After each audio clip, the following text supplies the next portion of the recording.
Hello નમસ્તે જય શ્રી કૃષ્ણ. કેમ છો તમે બધા? મજામાં છો ને ફ્રેન્ડ્સ? આજે છે ને તો પહેલાં જ જે ક્લિપ આવી એ છે મારા ભાઈ બહેન એટલે કે મારા માસીના છોકરા અને છોકરી બંનેના મેરેજ હતા.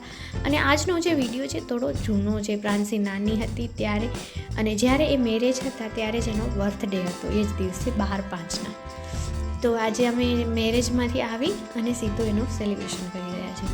તો અહીંયા અમે રાહ જોઈ રહ્યા છીએ, બધા આવી ગયા છે. અહીંયા યોગેશ જીજાજી છે, નિમેશ કુમાર છે, ચેતન જીજુ છે, મારા મમ્મી પપ્પા છે, પ્રાંસી પણ રેડી થઈ છે. પણ છે કોઈ કોણ નથી તો એનું કારણ છે એના બે ભાઈઓ મહર્ષિ અને માનવીર. મહર્ષિ અને માનવીર ખોવાઈ ગયા છે, અમને કોઈને ખબર નથી ક્યાં ગયા છે. બંને ભાઈઓ ગયા હતા સ્પેશિયલ ગિફ્ટ લેવા પોતાની લાડલી બહેન માટે. અને કેકનું સેલિબ્રેશન બધું થઈ ગયું છે, એ ક્લિપ નીકળી ગઈ છે મારાથી.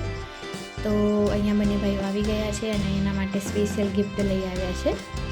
અહીંયા મમ્મી પપ્પા સાઈડમાં બેઠા છે, ગિફ્ટ જોઈ રહ્યા છે.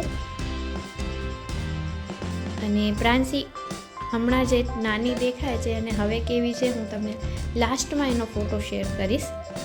કેટલો એનામાં બદલાવ આવ્યો છે જોઈ શકશો તમે. જો એના ભાઈઓ કેટલા પ્રેમથી એના માટે ગિફ્ટો લઈ આવ્યા છે અને હવે બતાવે છે. પહેલાં તો એ અમને કહીને પણ નહોતા ગયા, એટલે થોડી અમને ચિંતા પણ થઈ ગઈ હતી. એની રાહ જોતા હતા, શોધવા પણ ગયા હતા. તો અહીંયા પ્રાંસીનો બર્થડે સારી રીતે સેલિબ્રેશન થઈ ગયું. અને અમારા જે ગેસ્ટ આવ્યા હતા, કેમ કે અમારા માસી છે ને એ આ જ ગામમાં હતા અને મેરેજ પણ અમે જ્યાં રહીએ છીએ બિદડા ગામમાં ત્યાં જ હતા. અને અહીંયા છે પ્રાંસીના ફુવા અને ફઈ, એ પણ આવી ગયા છે કેમ કે એના ફુવા જ બંને ભાઈઓને લઈ આવ્યા હતા.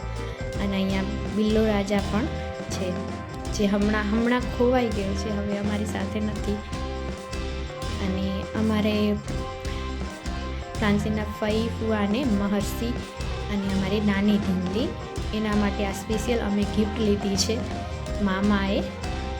મતલબ અમે એના મામા છીએ, નાની ઢીંગલીના, એટલે એ બધું ગિફ્ટ અમે આપી છે એમને. તો એ પણ એ જ દિવસે જ હતું નાનકડું. તો એ બધું અમને અહીંયા સેલિબ્રેટ કર્યું. અને તમને બધાને થતું હશે કે પ્રાંસીના પપ્પા કેમ નથી વ્લોગમાં, તો એનું રીઝન એ છે કે એને કાંઈક કામથી બહાર જવાનું હતું એટલે એ અહીંયા આવી શક્યા નહોતા. અને આ સખત ગરમીનો સમય છે, 12/5 5મા મહિનામાં પ્રાંસીનો બર્થડે પડે છે એટલે અહીંયા જીજાજી આશીર્વાદ આપ્યા બહેનને, જીજુને. અને આ નાનકડો દિવસ અમારો આવી રીતે પૂરો થઈ ગયો. અહીંયા પ્રાંસી છે જે હાલનો ફોટા છે અને આ 1 મંથની હતી ત્યારનો ફોટો છે. અને આ જો હમણાં આવી લાગે છે પ્રાંસી, આટલી મોટી થઈ ગઈ છે. તો ચલો એ સાથે હું આજનો નાનકડા બ્લોગનો કરું છું એન્ડિંગ. હોપ કરું છું તમને આજનો બ્લોગ ગમ્યો હશે. ચલો મળીએ છીએ નેક્સ્ટ બ્લોગમાં. બાય, જય ભારત.